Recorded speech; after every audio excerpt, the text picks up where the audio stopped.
दोस्तों आज हरी संजीवनी के हम 5 टॉपिक लेंगे। सबसे पहला टॉपिक है हरी संजीवनी क्या है। दूसरा टॉपिक है हरी संजीवनी का फसल के ऊपर क्या काम है। तीसरा टॉपिक है हरी संजीवनी के फायदे व विशेषता क्या है। चौथा टॉपिक है हरी संजीवनी को इस्तेमाल कैसे करना है। और पांचवा सबसे महत्वपूर्ण टॉपिक है हरी संजीवनी को इस्तेमाल करना जरूरी क्यों है। दोस्तों पहला टॉपिक है हमारा हरी संजीवनी क्या है। दोस्तों हरी संजीवनी ना कोई खाद है ना कोई दवाई है। हरी संजीवनी इजराइल बेस एक फोरवे ट्रीटमेंट है। फोरवे ट्रीटमेंट क्या है, इजराइल देश का मानना यह है, अगर आप थोड़ा सा इंटरनेट पर सर्च करेंगे या उसके बारे में पढ़ेंगे, इजराइल जो देश है वो वहाँ पे कभी भी मौसम फसल के अनुकूल नहीं रहता और वहाँ की जो ज़मीन है वो भी रेतली है। यानी कि इतनी विकट परिस्थितियों में भी वहाँ इजराइल देश नंबर 1 है कृषि उत्पादन में। पूरी दुनिया के अंदर कृषि उत्पादन में सबसे नंबर 1 है इजराइल देश। जबकि भारत देश के अंदर मौसम भी अच्छा रहता है, ज़मीन बहुत शानदार है, वातावरण बहुत अच्छा है, सारी चीज़ें हमारे फेवर में होते हुए भी हम आज इजराइल के आसपास भी नहीं है। वजह क्या है कि इजराइल देश का मानना यह है कि जैसे इंसान है, इंसान 4 अवस्थाओं में रहता है। जैसे जैसे हमारे यहाँ बच्चा पैदा होता है तो उसको बोलते हैं हम जन्म अवस्था। जैसे फिर हमारे यहाँ बच्चा थोड़ा बड़ा हो जाता है तो उसको बोलते हैं हम बाल अवस्था। बच्चा जैसे जवान हो जाता है मेरे साथ उसको बोलते हैं हम यौवन अवस्था। जैसे ही बच्चा बुढ़ापे की तरफ चलने लगता है तो उसको बोलते हैं प्रौढ़ावस्था, बुढ़ापा। तो इजराइल देश का मानना यह है कि जैसे 4 अवस्था इंसान के ऊपर आती है वैसे 4 अवस्थाएं हमारी फसल के ऊपर आती है। वो कहते हैं कि 4 अवस्थाओं में अलग अलग प्रकार का भोजन अपने इंसान को चाहिए, अलग अलग प्रकार का भोजन हमारी फसलों को चाहिए। लेकिन हम क्या करते हैं इंडिया में, आपको पता है कि बीज लगा दिया, खाद डाल दिया, पानी दे दिया, बीमारी आई दवाई डाल दी, इस तरीके से हम परंपरा करते हुए हम खेती कई सौ साल से करते हुए आ रहे हैं। लेकिन इजराइल देश अलग तरीके से ट्रीटमेंट करता है। इजराइल देश एक फोरवे ट्रीटमेंट उसने ईजाद किया, जैसे हमारा हरी संजीवनी है, वो फसल की हर उम्र में हर ट्रीटमेंट अलग करता है। तो इस तरीके से ये हरी संजीवनी एक इजराइल बेस फोरवे ट्रीटमेंट है, ना कि कोई दवाई का विकल्प है, ना कि कोई खाद का विकल्प है। मेरे ख्याल से ये बात आपको समझ में आ गई होगी। इसके बाद जो है अगर हम थोड़ा सा इसको और थोड़ा सा खुल के बात करें, हमारा जो हरी संजीवनी प्रोडक्ट का 1 नंबर पैकेट स्टेज नंबर 1 उसको हम सोइल कंडीशनर बोल सकते हैं, ठीक है ना। इसके बाद जो 2, 3, 4 ये 3 पैकेट जो आते हैं 2, 3, 4 इसको हम बोलते हैं प्लांट ग्रोथ प्रमोटर। अगर हम पूरे बॉक्स को बोल लेंगे हम इजराइल बेस्ड फोरवे ट्रीटमेंट, और अगर अलग अलग हम इसको अलग अलग करके बात करेंगे तो स्टेज नंबर 1 को बोलेंगे सोइल कंडीशनर और 2, 3, 4 को बोल लेंगे हम प्लांट ग्रोथ प्रमोटर। तो ये हरी संजीवनी के बारे में ये है कि हरी संजीवनी, अब तो मेरे ख्याल से आपको समझ में आ गया होगा कि हरी संजीवनी क्या है। दूसरा टॉपिक लेते हैं, हरी संजीवनी का क्या काम होता है फसल के ऊपर। जैसे हमने कहा ये ना दवाई है ना ये आपका खाद है, तो इसका काम क्या होता है फसल के ऊपर। तो हरी संजीवनी 3 काम करती है हमारी फसल के ऊपर। नंबर 1 है मेटाबॉलिक एक्टिविटीज़, यानी कि पाचन तंत्र को ठीक करती है, चयापचय गतिविधियों को ठीक करती है। अगर हमारे इंसान का पेट सही रहेगा तो हम स्वस्थ रहेंगे। ऐसे हमारी फसल का अगर चयापचय सही रहेगा, गतिविधियाँ पाचन तंत्र सही रहेगा तो वो ठीक रहेगी। दूसरा काम करती है रेस्पिरेटरी सिस्टम, यानी कि श्वसन प्रणाली। अगर हम अच्छे से सांस ले पा रहे हैं तो हम स्वस्थ रहेंगे, हम ठीक ठाक रहेंगे, ठीक ठाक वर्क करेंगे। ऐसे हमारी फसल है, जैसे वो ठीक ठाक उसकी श्वसन प्रणाली अगर सही काम कर रही है तो वो ठीक ठाक काम करती है। तीसरा काम हरी संजीवनी का होता है न्यूट्रिएंट्स अवेलेबिलिटी, अंदर की उपलब्धि, हिंदी में इसको कह सकते हैं अंदर की उपलब्धि। तो 3 काम हरी संजीवनी काम करती है। नंबर 1 चयापचय पाचन तंत्र ठीक करती है, नंबर 2 श्वसन प्रणाली को ठीक करती है, नंबर 3 आपका अंदर की उपलब्धि कराती है। अब अगर हम इसे अपने ऊपर देखें, अगर मेरा पेट सही है, मेरा पाचन तंत्र ठीक है, अगर मैं सांस सही ले पा रहा हूँ, अगर मुझे खाना सही मिल रहा है तो मैं स्वस्थ रहूँगा। तो ठीक ऐसे ही अगर हमारी फसल का ये 3 चीज़ें ठीक से काम कर रही है तो उसका वो स्वस्थ रहेगी तो फल ज़्यादा देगी, बीमारियाँ उस पर कम आएगी। तीसरा टॉपिक है हमारा हरी संजीवनी के फायदे व विशेषताएं क्या है।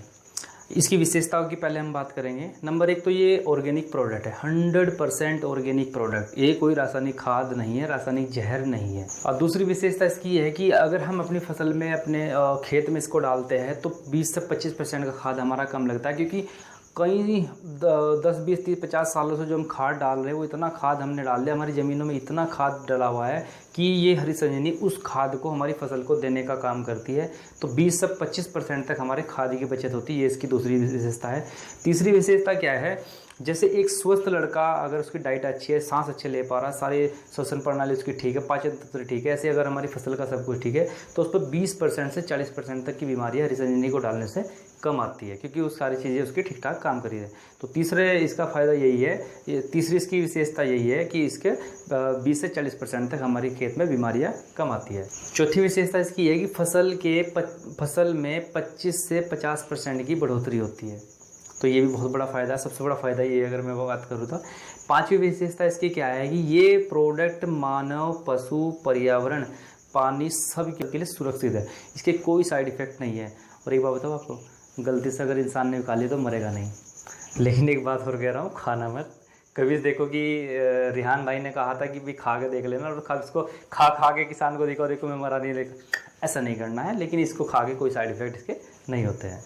छठी विशेषता इसकी क्या है कि इस प्रोडक्ट को डालने से बहुत सारे किसान लोगों ने मुझे कहा है, ट्रेनिंग में मैंने सुना है कि जो फल होता है हमारा, जो धान, गेहूँ या सब्जी या फल, टमाटर, बैंगन, कुछ भी एनीवन, उसकी क्वालिटी बहुत अच्छी है, उसमें चमक बहुत अच्छी होती है। अभी मेरी एक ये वाली भिंडी की वीडियो है, इसको आप देखोगे तो इसकी चमक देखना आप कितनी शानदार है। वैसे तो बहुत सारी है, वीडियो आप देख सकते हो, लेकिन इसकी क्वालिटी बहुत अच्छी है। अभी एक ये वाली वीडियो देखना, इसमें किसान भाई कह रहे हैं हमारे, देखना आई बटन पर दबा के, इसमें किसान भाई हमारे कह रहे हैं कि धान में चमक बहुत है। 60 रुपये क्विंटल इनका धान महंगा बिका है सिर्फ चमक की वजह से। वो कह रहे हैं कि मंडी में अगर एकदम बिके। और अगर ये वाली वीडियो देखोगे आप खीरे की, तो इसमें बताया है किसान ने कि खीरा जो है उनका सबसे पहले बिकता है। दुकानदार लोग इनकी वेट करते हैं जब तक ये मंडी में नहीं जाएंगे खीरा लेके, जब तक वो खीरा नहीं खरीदेंगे। क्यों? क्योंकि चमक बहुत अच्छी है इनके खीरे में। और तो इस तरह के बहुत सारे अनुभव हमारे साथ है। तो चमक बहुत है। 6 विशेषता है। अब हम इसके फ़ायदे पे बात करते हैं कि हरी संजीवनी के फ़ायदे क्या है। दोस्तों हम बात करेंगे इसके जो 4 पैकेट है उनके फ़ायदे क्या मिलते हैं। नंबर 1, स्टेज नंबर 1, ये क्या करता है, ज़मीन के अघुलनशील तत्वों को घोल देता है। आपने देखा होगा यूरिया कट्टा अगर आप उठा कर देखेंगे तो उस पर 40% नाइट्रोजन है, 54% कैरियर है। वो कैरियर सिंथेटिक फर्टिलाइज़र है। विदेशों के अंदर पेट्रोलियम फर्टिलाइज़र यूज़ होता है, लेकिन इंडिया के अंदर सिंथेटिक फर्टिलाइज़र यूज़ होता है। सिंथेटिक यानी प्लास्टिक। और वो कई सौ सालों से हम अपने प्लास्टिक खेत में डालते हुए आ रहे हैं, तो वो हमारी ज़मीन को सख्त कर रही है, हार्ड कर रही है, तो हमारे खेत में जमी हुई है। लेकिन स्टेज नंबर 1 डालने से क्या होता है कि जो सिंथेटिक फर्टिलाइज़र है उसको ये पैकेट घोल देता है। तो इससे क्या होता है कि ज़मीन हमारी भुरभुरी हो जाती है, ज़मीन में नमी बढ़ती है, ज़मीन में ऑर्गेनिक कार्बन बढ़ता है, ज़मीन में जो मित्र जीवाणु है उनका विकास होता है, फसल को सूक्ष्म तत्व देने में मदद मिलती है, फसल की सूक्ष्म जड़ों की वृद्धि होती है। दोस्तों एक बात है जो मैं आपको थोड़ा सा यहाँ बताना चाहूँगा, जो हमारी मेन जड़ होती है, इसमें हमारा पेड़ होता है, वो उसके हमारी प्राइमरी रूट होता है हमारा, और जो आसपास जड़ें होती है वो पेड़ को रोकने के लिए होती है। लेकिन जो हेयर रूट होते हैं, बाल जैसे जो बाल जड़ें होती है, वो फसल के मुँह होते हैं। तो जितनी हमारी ज़मीन भुरभुरी होगी, उसमें नमी होगी, उतनी ही वो जड़ें, बाल जैसी जड़ें ज़्यादा निकलेगी। और ज़्यादा निकलने का मतलब क्या है, जितनी वो ज़्यादा निकलेगी उतना वो खाना ज़्यादा खाएंगे, जितना वो ज़्यादा खाना खाएगी उतना वो स्वस्थ रहेगा। तो सूक्ष्म जड़ों की वृद्धि होती है, अन्न तत्व देने में मदद मिलती है। ज़मीन में ऑर्गेनिक कार्बन बढ़ता है, ज़मीन में नाइट्रोजन को स्थिर करके रखता है। ये कुछ इसके फ़ायदे स्टेज नंबर 1 के। स्टेज नंबर 2 के फ़ायदे क्या है, फसल की संतुलित वृद्धि होगी, यानी कि फसल कोई छोटी कोई बड़ी नहीं होगी, समान मात्रा में सारी फसल होगी अगर आप देखेंगे। दूसरा फ़ायदा क्या होगा, पत्ते के आकार में वृद्धि होगी। पत्ता इतना बड़ा बड़ा होगा उतना ही हमारा ये खाना सूरज से ज़्यादा बना पाएगा। वैज्ञानिकों का कहना यह है कि जितना हरा हरा पत्ता और ग्रीन बड़ा बड़ा पत्ता होगा उतना वो सूरज से ज़्यादा खाना बना पाता है। और सूरज से ज़्यादा खाना बनाने से क्या होगा, प्रकाश संश्लेषण क्रिया तेज होने से अन्न मृत्यु ज़्यादा होगी और जड़ों के विकास में भी ये मदद करता है। स्टेज नंबर 3 के क्या फ़ायदे हैं दोस्तों, सबसे लाजवाब ट्रीटमेंट लगता है मुझे तीसरा नंबर, बहुत लाजवाब है। फसल की शाखाएँ बढ़ती है, इनके फुटाव होता है, फसल में मादा फूल ज़्यादा आते हैं, नर फूल झड़ जाते हैं। आपको पता है कि नर फूल क्या है, वो फल नहीं बनते, वो झड़ जाते हैं, मादा फूल ही फल बनता है। तो इसके डालने से नंबर 1 शाखाएँ ज़्यादा निकलेगी, नंबर 2 मादा फूल ज़्यादा आएंगे, और मादा फूल ज़्यादा आने से शाखाएँ ज़्यादा होगी, फसल की सशक्त वृद्धि होगी, फसल के यौवन अवस्थाओं में लगने वाले विशेष खादों को देने में मदद मिलती है, फसल में कार्बन डाइऑक्साइड और नाइट्रोजन के अनुपात को संतुलित रखता है। तीसरा नंबर, फसल की प्रतिकूल परिस्थितियों में फूल और पत्तों को थामने की क्षमता बढ़ती है। इस टाइम के बाद किसानों के बहुत फ़ोन आते हैं, बहुत लोग किसान परेशान हो जाते हैं कि ये फूल झड़ रहा है, पत्ता झड़ रहा है, पत्ता पीला पड़ रहा है, पत्ता सूख रहा है। तो तीसरा नंबर डालने से शाखाएँ बढ़ेगी, मादा फूल ज़्यादा आएंगे और आपका फूल और पत्ता झड़ेगा नहीं है। बहुत सारे ये फ़ायदे मिलते हैं। स्टेज नंबर 4 के क्या फ़ायदे हैं, फूल और पत्तों को संतुलित मात्रा में अन्न तत्व देने में मदद मिलती है, फसलों और फलों की संतुलित वृद्धि होगी। आपने देखा होगा आज तक जो हम खाद देते हैं वो ज़मीन से देते हैं, तो ज़मीन से देने के बाद क्या होगा, जैसे ये टमाटर का पेड़ है, आप देखोगे नीचे से खाद जाएंगे तो नीचे यहाँ पे मोटा मोटा टमाटर है, और यहाँ पे जाएंगे थोड़ा सा ऊपर तो यहाँ पे क्या है, बारीक बारीक टमाटर हो गया। क्यों? क्योंकि जो नीचे से खाद जा रही है वो नीचे वाले ने सारा खा लिया, ऊपर वाला इंतजारी करता रह गया। थोड़ा सा यहाँ पे एक कहानी बताना चाहूँगा छोटी सी, आप रिलेट करना चाहोगे। थोड़ा सा 10 20 30 50 साल पीछे जाएंगे तो शादियों में क्या होता था, पत्तल पे या फिर हम प्लेटों में हमें लाइन से बिठा के खाना खिलाते थे। आया कुछ याद? तो उसमें लाइन से बिठाने क्या होता था कि एक आदमी दाल लेके चल रहा है, एक आदमी लड्डू या फिर बूरा लेके चल रहा है, और एक आदमी चावल लेके चल रहा है। अब सपोज करो इधर से लाइन चल रही है और आप आखिर में जाके बैठे हैं, तो कई बार क्या होता था कि जैसे वो लड्डू लेकर आ रहा है तो लड्डू खत्म हो गए, वो वापस चलेगा, आप वहाँ खाली बैठ गए। कई बार क्या हुआ कि चावल तो आ गए आपके पास, लेकिन दाल वाला जैसे ही आपके नज़दीक आया तो दाल वहाँ पे ख़त्म हो गई। तो आप क्या कर रहे हो, कई बार झल्ला जाता था आदमी, लड़ाई करने पड़ता था, अरे यार मेरे के पास तो कोई आ ही नहीं रहा है, ठीक है ना, मेरी तो कोई पूछ ही नहीं है। अब उस आदमी को जिसको कुछ नहीं मिल रहा था उसको एहसास किस चीज़ का रहता था कि यार महफिल खड़े होने वाली, अगर तू बैठा रहा तो फिर वो कहेंगे जी यार कितना खाएगा, यानी कि वो खाया पिया कुछ नहीं, गिलास थोड़ा भरा था, ये हाल होता था। तो ठीक सेम हमारा इस पेड़ का कहानी है, जैसे नीचे से हो जाते तो नीचे वाला सारा खा जाता है, ऊपर वाला टिल्लू राम कमज़ोर रह जाता है। तो इसलिए हरी संजीवनी स्टेज नंबर 4 को डालने से क्या होता है, समान मात्रा में उसको भोजन मिलता है। तो नीचे से ऊपर तक जो आपका फल है वो समान मात्रा में, सेम मात्रा में रहता है, फलों का संतुलित वृद्धि होती है। फसल में ज़्यादा से ज़्यादा फूलों का रूपांतर फलों में होता है, और फल जल्दी एवं प्राकृतिक रूप से पकते हैं। आपने बहुत सारी वीडियो व्हाट्सएप पर देखी होगी, ये लौकी में इंजेक्शन लगा रहे हैं, कोई तेज़ी से बढ़ाने वाले केमिकल डाल रहे हैं, बहुत से दारू का स्प्रे कर रहे हैं। ये प्राकृतिक रूप से जल्दी पकेगा और प्राकृतिक रूप से पकने में मदद करता है। फसल में पानी और वृद्धि के बीच संतुलन बनाकर पत्तों की गिरावट को नियंत्रित करता है। बहुत लाजवाब पॉइंट है दोस्तों। पहले एक छोटा सा उदाहरण देना चाहूँगा। वैज्ञानिकों का कहना यह है, जैसे एक महिला एक बच्चे को जन्म देती है तो उसका सारा फोकस उस बच्चे की तरफ चले जाता है, वो अपनी सेहत पर ध्यान नहीं रखती, क्योंकि सारा फोकस उसको बच्चे के ऊपर है। ठीक वैज्ञानिकों का कहना है जैसे हमारी फसल होती है, जैसे इस पर फल लगने शुरू हो जाएंगे तो उसका सारा फोकस फलों पे हो जाएगा, ना कि पेड़ के ऊपर। जैसे सारा फोकस का फलों की तरफ हो जाएगा तो पत्ते इसके मुरझाने लगते, कमज़ोर बने, पीले होने लगते, झड़ने लगते। तो चौथा पैकेट क्या होता है, पत्तों की नियंत्रण को रोकता है। तो इस तरीके से 4 पैकेटों के अलग अलग फ़ायदे हैं। मेरे ख्याल से इन पॉइंट को आपको नोट करना चाहिए, इस वीडियो को कई बार आपको दिखना चाहिए, तो आपको ये सारी चीज़ें समझ में आ जाएगी। थोड़ा आगे बढ़ते हैं हम इससे। आज चौथा टॉपिक है हमारा, हरी संजीवनी को इस्तेमाल कैसे करना है या करवाना है। बहुत लाजवाब पॉइंट है। इसके इतने फ़ोन आते हैं मेरे को, इतने फ़ोन आते हैं, सर स्टेज नंबर 1 आप डाल देगा, सर कब डालना है, सर इसके साथ मिलाकर डाल देता है। आज इस वीडियो में सारी चीज़ें आपको क्लियर करूँगा। स्टेज नंबर 1 किसी भी रासायनिक खाद के साथ मिलाकर दे सकते हैं, चाहे वो यूरिया है, डाई है, कोई भी एनिमल कोई भी रासायनिक खाद के साथ मिलाकर दे सकते हैं। अगर आपने रासायनिक खाद नहीं डालना या डाल चुके हैं तो आप 30 40 50 किलो मिट्टी ले सकते हैं, उसमें भी मिला के इसको डाल सकते हैं। अगर आपके पास मिट्टी नहीं है तो बालू रेते में लेके जितना आप पूरे खेत में फैला सकते हैं उतने बालू रेते में इसको मिला के डाल सकते हैं। अगर आपके पास ड्रिप इरिगेशन है तो ड्रिप इरिगेशन के द्वारा भी इसको दे सकते हैं। ये 3-4 तरीके हैं, किसी भी रासायनिक खाद के साथ दे सकते हैं, मिट्टी के साथ दे सकते हैं, बालू रेती के साथ दे सकते हैं, ड्रिप इरिगेशन के साथ दे सकते हैं। 3-4 तरीके से कैसे भी देना है, बस ज़मीन में डालना है। कैसे डालना है, जैसे डाल रहे हैं ऐसे फैला के पूरे खेत में आपने इसको डालना है। ये खुद पानी लगने के बाद अपने पूरे खेत में अपने आप से ऑटोमेटिकली फैल जाएगा। अब सबसे महत्वपूर्ण सवाल, कब डालना है।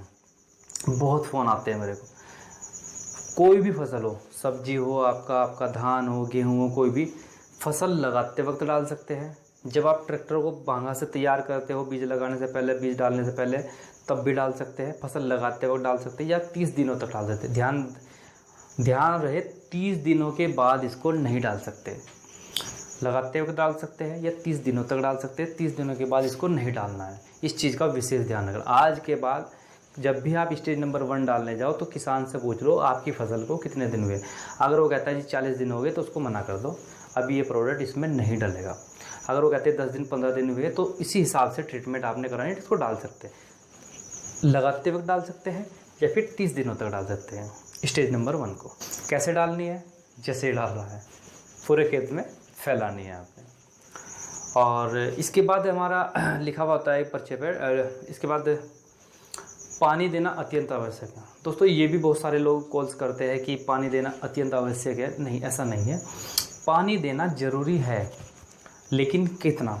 सपोज करो आज आपने 10 तारीख को ही डाल दिया, या 2 तारीख या 6 तारीख जो भी तारीख है, और कल किसान ने पानी देना है। सपोज करो कल किसी कारण से बिजली नहीं आई, वो कल नहीं दे पाए, परसों भी नहीं दे पाए, तरसों भी नहीं दे पाए, 4 दिन बाद नहीं दे पाए, 5 दिन बाद, कोई प्रॉब्लम नहीं है। इस प्रोडक्ट को पानी देना अत्यंत आवश्यक क्यों लिखा गया है कंपनी ने? ये प्रोडक्ट पानी देने के बाद ही काम करेगा, उसके पहले ये खेत में पड़ा रहेगा, ना इसके इफेक्ट है ना इसके साइड इफेक्ट है, ना इसका कोई फ़ायदा होगा ना इसका नुकसान होगा, खेत में पड़ा रहेगा। जैसे ही 2-3 दिन 4 दिन 5 दिन बाद आप पानी दोगे, ये अपना काम कर जाएगा, क्योंकि पानी के बाद ही ये घुल के पूरे ज़मीन में फैलेगा। तो इसलिए पानी देना अत्यंत आवश्यक है, पर इतना भी ज़रूरी नहीं है, ठीक है ना। देना ज़रूरी है, कोई टेंशन ना लो। अगर वो तुरंत दे सकते अच्छी बात, 2 दिन में दे सकते हो तो भी कोई दिक्कत नहीं है, 4 दिन में दे सकते हो है। पर इसको डलवाने के बाद पानी दिलवाना ज़रूरी है, ये काम जब ही करेगा। मेरे ख्याल से ये पॉइंट क्लियर हो गया होगा आपको। थोड़ा आगे चलते हैं। Stage number 2, stage number 3, stage number 4, इन तीनों पैकेट का डालने का तरीका बिल्कुल एक जैसा है, सेम है, बस तरीका टाइम अलग अलग है, पानी अलग अलग लगता है, इसमें ज़्यादा कम ज़्यादा अलग लगता है। थोड़ा समझेंगे। हरी संजीवनी का 1 ग्राम प्रति 1 लीटर के हिसाब से पानी का घोल बनाना है। जैसे हमारा 1 एकड़ वाला जो बॉक्स है, 2 नंबर पैकेट जो है हमारा बाल अवस्था वाला, उसमें 100 ग्राम पाउडर है। 100 ग्राम मतलब 100 लीटर पानी। 3 नंबर का जो पैकेट है हमारा जवानी वाला, यौवन अवस्था वाला, 150 ग्राम का पैकेट है। 150 ग्राम मतलब 150 लीटर पानी। 4 नंबर का जो पैकेट है हमारा 250 ग्राम का है। 250 ग्राम मतलब 250 लीटर पानी। अब ये पानी वाली कहानी तो मुझे और आपको तो पता है, अगर आप किसान नहीं है तो कहाँ किसान इन चीज़ों को नहीं जानता कि कितना लीटर पानी वो वो जानता है टंकी का हिसाब, कि साहब ये बताओ टंकी कितनी लगनी है, ठीक है ना। उसको तो सीधा गणित चाहिए कि इतनी टंकी लगनी है, तो आप उसको बता सकते हैं। अब मोस्टली जो हम फील्ड में रहते हैं तो हमें पता है कि 15 लीटर की टंकी अमूमन लोग यूज़ करते हैं। 15 लीटर से टंकी 20 लीटर की नहीं होती, तो 15 लीटर का टंकी मतलब 100 लीटर को डिवाइड कर दो 15 लीटर से, तो 7 टंकी लगभग निकल के आएगा। तो 7 टंकी किसान को 2 नंबर में बतानी है। 150 लीटर को अगर हम डिवाइड करेंगे 15 लीटर से, तो स्टेज नंबर 3 में लगनी है टंकी 10। 3 नंबर को अगर हम डिवाइड करेंगे 250 लीटर से 250 लीटर को 15 लीटर से, तो टंकी लगनी है 16। तो सीधा सा आज मैंने फार्मूला आपको बता दिया है। 1 ग्राम प्रति 1 लीटर के हिसाब से घोल बनाना है। ग्राम पैकेट के ऊपर कितना लिखा हुआ है उस हिसाब से घोल बनाना है, फिर उसको डिवाइड करके किसान को बता देना इतनी टंकी आपने लगानी है। तीसरा पॉइंट हमारा आता है स्टेज नंबर 2, 3, 4 कब करना है। ये बहुत महत्वपूर्ण सवाल है, बहुत फ़ोन मेरे को आते हैं, इसको थोड़ा समझेंगे। इसको समझने के लिए सबसे पहले अगर आपने देखा होगा, अगर आप ये चीज़ आपको जानकारी चाहिए तो आपने एक हरी संजीवनी का बॉक्स खरीदा होगा, और हरी संजीवनी का बॉक्स आप खरीदेंगे तो ये वाला उसके अंदर लिटरेचर एक निकलेगा, एक ही पेपर निकलेगा। इस पेपर में सबसे पहले हम निचली तरफ देखेंगे तो इस साइड में हमारे लिखे हुए फसल के नाम, इस साइड में देखेंगे तो इस साइड में लिखे हुए उपचार की विधि। अब हम देखेंगे, सबसे पहले हम ये देखेंगे फसल हमारी कौन सी जिसमें हमने ट्रीटमेंट कराना है। सपोज करो हमारा ये धान है, तो धान के आगे हम देखेंगे दूसरा नंबर कितने दिन बाद लिखा हुआ है, तो दूसरे दिन में नंबर लिखा हुआ है 40 से 45 दिन बाद लिखा हुआ है। तीसरा नंबर लिखा हुआ है उस 40 से 45 दिन के 15 दिन बाद। चौथा नंबर लिखा हुआ है हमारा उस 15 दिन के 15 दिन बाद। तो आप समझ गए, अगर धान गेहूँ है तो इस लाइन में देख लीजिए कि उपचार विधि की क्या लिखी हुई है। अगर आपकी कोई सब्जी है तो यहाँ देखिए, सबसे पहले खीरा, टमाटर, बैंगन जो भी है आपको उसको निशान लगाए, सामने आ जाए। सामने आने के बाद देखा कि फसल लगाने से 25 से 30 दिन बाद लिखा हुआ है 2 नंबर। 3 नंबर हमारा लिखा हुआ है उसके 15 दिन बाद। 4 नंबर हमारा लिखा हुआ उसके 15 दिन बाद। तो इस तरीके से इस पर्चे के अंदर, इस पेपर के अंदर से ये ट्रीटमेंट आपने समझनी है। भिंडी, गेहूँ, धान, अनाज कुछ भी है उसके सामने निशान लगा, सामने वाले को ट्रीटमेंट को देखे। तो मेरे ख्याल से अब आपको समझ में आ गया होगा कि इस लिटरेचर के अंदर वो सारी जानकारी कि 2 नंबर स्प्रे कब करना है, 3 नंबर स्प्रे कब करना है, 4 नंबर स्प्रे आपको कब करना है। 4 नंबर पॉइंट हमारा आता है, क्या हरी संजीवनी 2, 3, 4 को हम किसी कीटनाशक, फफूंदीनाशक के साथ मिला के स्प्रे कर सकते हैं? जी हाँ, कर सकते हैं। किसी भी कीटनाशक, फफूंदीनाशक के साथ आप इसको स्प्रे कर सकते हैं, बस शर्ते एक चीज़ का ध्यान रखना, वो दवाई सुंडी की दवाई ना हो, क्योंकि सुंडी की दवाई बहुत हैवी दवाई होती है, उसे आप अलग से स्प्रे करें, हरी संजीवनी में डाल के स्प्रे ना करें, ना स्प्रे करें। हाँ, पांचवा पॉइंट हमारा निकल गया था। एक चीज़ का विशेष ध्यान रखें, बोर्डो अल्कलाइन दवाई के साथ इसको स्प्रे नहीं कर सकते। अभी बोर्डो अल्कलाइन मिश्रण दवाई है क्या? ये कैसे पता चलेगा आपको कि उसके ऊपर तो कुछ लिखा हुआ नहीं होता। तो इसका छोटा सा सिंपल सा फार्मूला है। अगर किसी दवाई के ऊपर आपको डाउट हो रहा है कि ये बोर्डो अल्कलाइन तो नहीं है, तो उसका क्या तरीका, थोड़ी सी दवाई किसी ढक्कन में उसकी दवाई के लिए थोड़ा सा अपना पाउडर ले और थोड़ा सा उसमें पानी डाल ले और इसको मिक्स करें ऐसे। और मिक्स करने के बाद आप उसको क्या करें, उसको देख लें। अगर वो दवाई फट जाती है तो वो बोर्डो अल्कलाइन दवा है, उसके साथ उसको मिक्स नहीं कर सकते। अगर वो आसानी से मिल जाती है, घुल मिल जाती है, तो उसको उसके साथ कर सकते हैं। एक ही छोटा सा फार्मूला है। कभी भी किसी दवाई को डाउट हो तो रिस्क मत लो, पहले थोड़े से प्रैक्टिकल कर लो और इस तरह से आप उसको कर सकते। पॉइंट नंबर 6, एक विशेष ध्यान और रखना है आपने। जब भी आप stage number 2, stage number 3, stage number 4 हरी संजीवनी के स्प्रे करवाते हो या करते हो, तो आपकी ज़मीन में नमी होनी बहुत ज़रूरी है। अगर नमी नहीं है तो आपको पहले पानी देना चाहिए या स्प्रे करने के तुरंत बाद देना चाहिए। तुरंत मतलब तुरंत, अत्यंत आवश्यक है।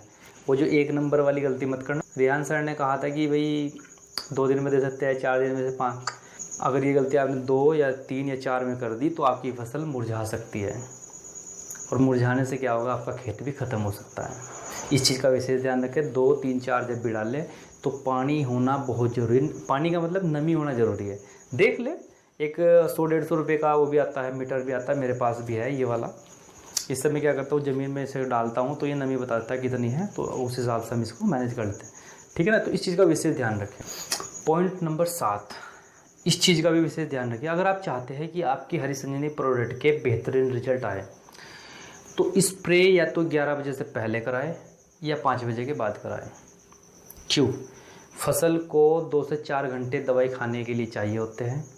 इसकी वजह से क्या होता है, वो भी ठंडे ठंडे चाहिए होते हैं, धूप वाले नहीं। 11 बजे से पहले ठंडा मौसम सा रहता है और 5 बजे के बाद भी थोड़ा ठंडा मौसम हो जाता है। इस चीज़ का विशेष ध्यान रखें कि सुबह 11 बजे से पहले स्प्रे कराना या शाम 5 बजे के बाद स्प्रे कराना, बीच में स्प्रे नहीं कराना। और अगर मेरी पर्सनली माने ना तो 5 बजे के बाद ही कराना। टेंशन ही नहीं लेनी 11 बजे की। क्यों? अरे यार, किसान को जितनी मर्जी बोल दो, कभी उसकी टंकी डाउन है, कभी उसकी टंकी दूसरा आ रहा, कभी वो मजदूर नहीं आया स्प्रे करने, कभी कुछ नहीं आया, उसके 100 बहाने। पता चला 9 बजे तो उसने खेत पे बजा दिए। अब वो सारी तैयारी कर ली है, 9 बज गए, उसको ये तो कह नहीं सकते कि चलो अब नहीं करते, अब तो टाइम ज़्यादा हो जाएगा, 2, 2.5, 3 घंटे स्प्रे करने में भी लगेंगे। 10 बजा दिए तो इससे धूप सर पे चढ़ गई। तो इसलिए आप अगर शाम 5 बजे वहाँ कराते, अगर वो लेट हो गए 5 बजे, तो 6 बज जाएंगे और आपका फ़ायदा होगा। तो विशेष ध्यान रखिए, अगर मेरे हिसाब से माने तो 5 बजे के बाद ही कराना। तो ये कुछ चीज़ों का आपने इस्तेमाल करने, मैंने आपसे बताया कि कैसे इस्तेमाल करना, किन चीज़ों का ध्यान रखना। मेरे ख्याल से इस वीडियो को 2-3 बार अगर आप देखेंगे तो इसके फ़ायदे आपको मिल जाए। अब हम आखिरी टॉपिक पे बात करते हैं जो हमारा 5 नंबर पे है। हरी संजीवनी को इस्तेमाल करना क्यों ज़रूरी है? क्यों? नंबर 1 तो ये ऑर्गेनिक प्रोडक्ट है, और ऑर्गेनिक प्रोडक्ट के फ़ायदे नुकसान नहीं है। ज़मीन से लेके उस फल को खाने वाले तक को फ़ायदे होंगे। ठीक है ना। सबसे बड़ी बात क्या है कि ये ऑर्गेनिक प्रोडक्ट है, इस वजह से इसको इस्तेमाल करना ज़रूरी है। दूसरी बात ये, मैंने ऐसा पढ़ा है कि ऑर्गेनिक प्रोडक्ट के ज़मीन के ऊपर 3 साल तक असर रहता है। रासायनिक खाद का क्या है कि इधर डाल रहा है, इधर निकाल दिया, बस ख़त्म। जिस फसल का खाना था खा लिया, बाकी सारा ख़त्म हो गया, और ज़मीन को सख्त कर रहा है, हमारी ख़राब कर रहा है, बीमारियाँ फैला रहा है। ज़मीन को भी रासायनिक खाद की ज़मीन को भी नुकसान, डालने वाले को भी नुकसान, फसल को भी नुकसान, खाने वाले को भी नुकसान, जेब को भी नुकसान, सब चीज़ों को नुकसान। ऑर्गेनिक फ़ायदा है कि ज़मीन को फ़ायदा, खाने वाले को, फल को फ़ायदा, फसल को फ़ायदा, सब चीज़ों को फ़ायदा। तो इससे क्या होगा, 3 साल तक इसका असर रहता है। तो आप लगातार इसको डाल लेंगे तो इसके आपको फ़ायदे मिलते रहेंगे। और आपको एक जानकारी और दे दूँ, स्टेज नंबर 1 हरी संजीवनी की स्टेज नंबर 1 में हमारी जितना 6 ट्रॉली गोबर में ह्यूमस होता है, उतना ह्यूमस हमारे स्टेज नंबर 1 में अकेले में इतना ह्यूमस होता है। आज अगर आप इतना गोबर अपनी ट्रॉली अपने खेत के अंदर डाल लेंगे तो इतना गोबर पूरे भारत में नहीं, जितनी हमारे पास ज़मीन है। तो एक अच्छा विकल्प हो सकता है कि हमें जो ह्यूमस तो कम से कम मिले गोबर में से। अगर पूरी खाद नहीं मिल रही तो कम से कम जो ह्यूमस है वो तो मिले। तो लगातार जब ये आपके खेत में डलता रहेगा तो आपकी ज़मीन को ताकत मिलती चली जाएगी। नंबर 3, रासायनिक खाद के दोस्तों बहुत नुकसान है अगर मैं बात करूँ। दूसरी बात क्या है, इसी में सरकार ने कुछ राज्यों में बंद, जैसे सिक्किम अपना पूरा ऑर्गेनिक हो चुका है, केरला अपना ऑर्गेनिक की तरफ बढ़ रहा है, गुजरात अपना ऑर्गेनिक की तरफ बढ़ रहा है, और आपका महाराष्ट्र ऑर्गेनिक तरफ बढ़ रहा है। रासायनिक खाद के नुकसान है और सरकार कभी भी बैन कर सकती है। कुछ दवाइयाँ, कुछ खाद ऑलरेडी बैन कर चुकी है, तो इसलिए अपनी तैयारी अभी से पकड़ लो। धीरे धीरे अपनी आदत में ऑर्गेनिक प्रोडक्ट को ले आओ, इसकी अपनी ज़मीन को आदत में ले आओ आप अपनी जमा, तो धीरे धीरे इसकी आपकी ज़मीन को और आपको आदत पड़ जाएगी। तो इसलिए भी बहुत ज़रूरी कि कभी भी नोटबंदी वाला याद है, 12 बजे के बाद 500 1000 के नोट नहीं चलेंगे, एक झटका और ख़त्म। ऐसे ही कभी भी हो सकता है, आज रात 12 बजे के बाद यूरिया खेत में नहीं डलेगा, ख़त्म। पॉइंट नंबर 4, सोच के देखो, जिस ज़मीन से आपकी दाल रोटी चल रही है, अगर वही हमने रासायनिक खाद डाल के बंजर कर ली तो क्या होगा। कभी रात को आँख खुले तो एक बार ध्यान लगा के सोचना कि अगर मेरी ज़मीन ख़त्म हो गई, मेरी ज़मीन बंजर हो गई उसमें, तो ये हमारे बच्चों का लालन पोषण कैसे होगा, हमारी रोजी रोटी कैसे चलेगी। जो फ़ायदा आज आपको ये दे रही है, क्या आपके बच्चों को दे पाएगी, क्या उनके बच्चों को दे पाएगी। तो इसलिए कम से कम अपनी ज़मीन को ताकत देने के लिए तो ऑर्गेनिक प्रोडक्ट हमें यूज़ करना ही चाहिए। 5 नंबर, पर्यावरण को फ़ायदा पहुंचता है। ऑर्गेनिक प्रोडक्ट से पर्यावरण को फ़ायदा पहुंचता है, और पर्यावरण नहीं रहेगा तो हम नहीं रहेंगे दोस्तों। पर्यावरण पे अगर हम और कुछ नहीं कर सकते, हम पेड़ नहीं लगाते और कुछ नहीं कर सकते, तो कम से कम इतना तो योगदान हम दे सकते हैं।